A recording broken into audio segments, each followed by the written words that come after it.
Through all of these efforts, we are making it clear that South Dakota prioritizes stronger families and giving families more options at home. Now, we live in the strongest and the greatest nation in the history of the world. With that greatness comes unique challenges, but we aren't afraid of challenges. As President Harry S. Truman famously said, America was not built on fear. America was built on courage, on imagination, and an unbeatable determination to do the job at hand. Perhaps the greatest external challenge facing the United States is the Chinese Communist Party. They are using a popular app called TikTok to gather data on the American people and our people right here in South Dakota. It's possible they are using this app to gather users' keystrokes, which means that the Chinese Communist Party could have access to the financial information of tens of millions of Americans. It's an unacceptable security threat coming from a nation that hates America. Now, a little over a month ago, I signed an executive order banning TikTok for state government. And in doing so, South Dakota began an important movement. More than 20 different states have since taken action. Congress recently passed legislation to reflect this policy for the federal government as well. They all followed our lead, and that's the power of the example that South Dakota is setting for the nation. That's the responsibility that we all need to take seriously. People are watching what we do.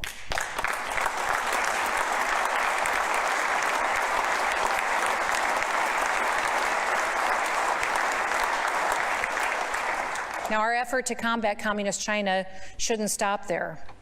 We're looking for ways to ensure that taxpayer dollars aren't benefiting Chinese companies or the Chinese Communist Party.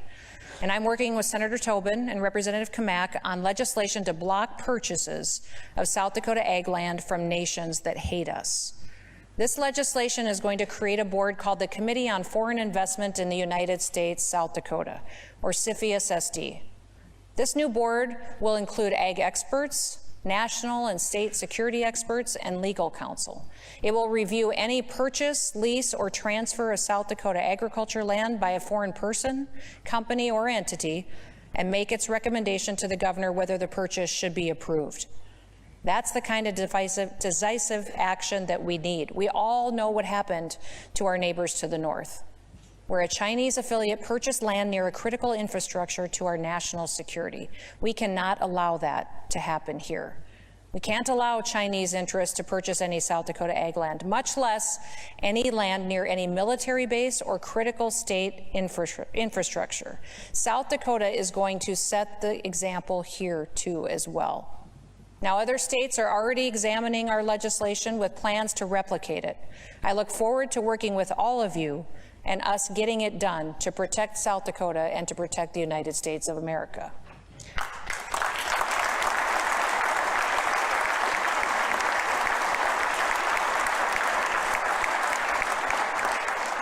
We are committed to securing our state. We're committed to honoring the men and women in uniform who make that possible. South Dakota respects our law enforcement. We've proven that in our actions and also in our words.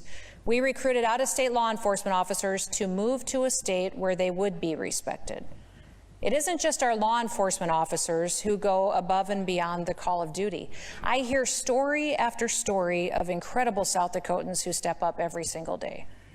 Stories like the staff at the Avera Adventera nursing home in Salem, who brought residents into an inner room at the nurses' station when the derecho hit their facility this spring. Those individuals had to physically hold the doors shut in their bare hands to keep them from being ripped off their hinges.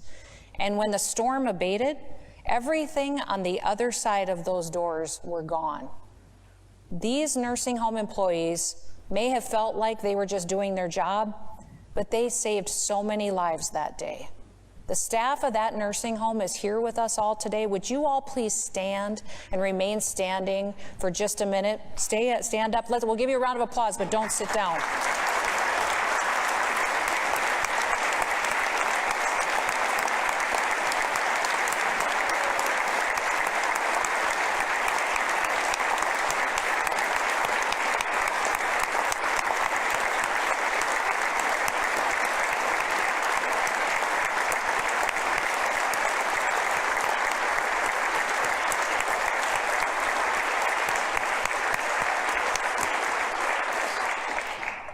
I want them to stay standing for a little bit. When I was there right after the storm, I was shocked by what I saw. I had never seen a situation where people literally had to stand there and hold a flimsy door shut to protect people in the middle of the derecho tornado situation, and they did it to protect their residents and literally risked their lives to do it. It's incredible, the devastation that happened and what they did that day. It's a testimony to the people of South Dakota. And I've got one more individual that I'd like to talk about today as well. Mark Cook works in construction. He has a wife and 5 kids.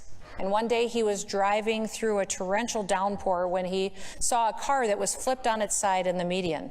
He pulled over, he climbed into the flipped vehicle. He found a woman who was in shock from that crash. The car was filling up with water, and the woman was hanging from her seatbelt.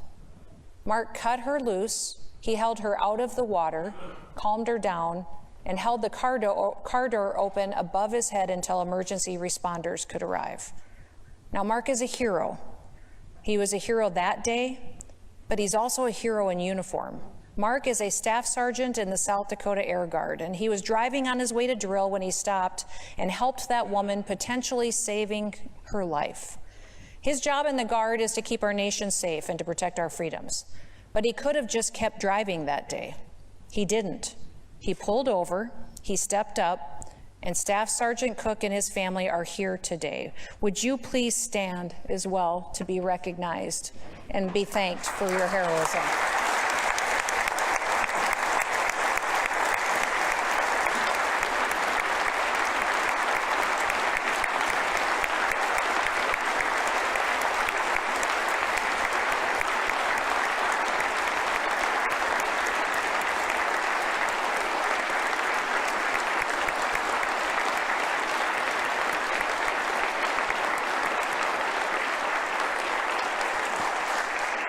Stay standing. Today, I want to honor both the staff at Avera, Aventera, and Salem, and Staff Sergeant Mark Cook with the Governor's Award for Heroism. Thank you so much for being incredible witnesses to the extent to which South Dakotans will go above and beyond to protect and to serve each other. Thank you and congratulations on this award, and thank you for all that you do for your communities.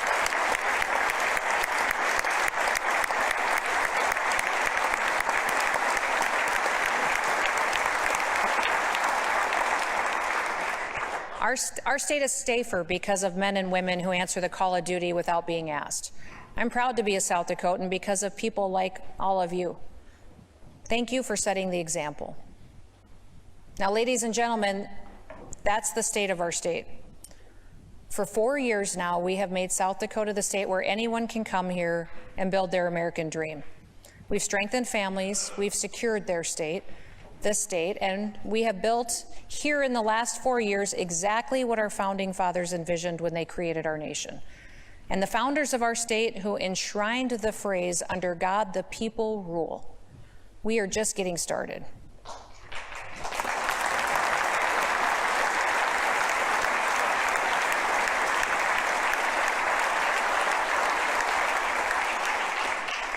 In 1790, less than 1 year after taking office as the President of the United States, George Washington delivered his first State of the Union address. Now, some people think it was the best State of the Union ever delivered. It was also the shortest, so that might have been a reason why. But President Washington delivered an important point that I think we should all remember today. The welfare of our country is the great object to which our cares and efforts ought to be directed. I shall derive great satisfaction from a cooperation with you in the pleasing, though arduous task of ensuring to our fellow citizens the blessings for which they have the right to expect from a free, efficient, and equal government. That is still our task today, to ensure a free, an efficient, and an equal government for the people of South Dakota. I look forward to working with all of you to get that done, and may God bless you, and may God continue to bless the great state of South Dakota.